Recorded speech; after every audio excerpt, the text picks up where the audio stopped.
I'm about to tell you. To get past it, you gotta go through it. That's true in so many areas, but it's particularly true with failure. To get past your failure, that failure in your life, you gotta go through it. You can't go around your failure. You can't go over your failure. You can't go under your failure. You can't ignore your failure. You need to grieve the failure. You need to feel the pain. Now, we don't like feeling bad, but grief is a good thing. Grief is the way we get through the failure, and grief is the way we learn the lessons.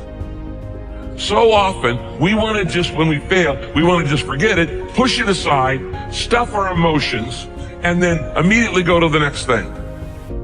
When you stuff your emotions, when you swallow your emotions, your stomach keeps score.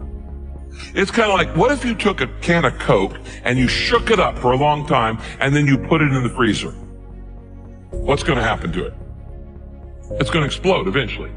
It's going to come out sideways. And this happens in your life when you don't deal with your emotions properly. This is why sometimes 6 months after failure, a marriage falls apart.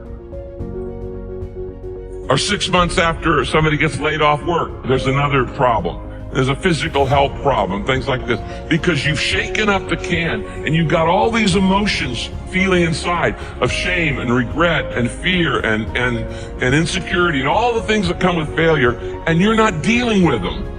And so you shake it up and you say, we're just going to put this in the refrigerator, try to forget about it, and we're going to freeze it, and it's going to explode, and it's going to come out sideways in an affair or in wrong behavior or an impulsivity or an addiction or all kinds of other things.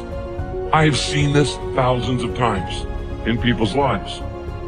You don't minimize it. You don't rush to feel better. To get past your failure, you've got to go through the failure.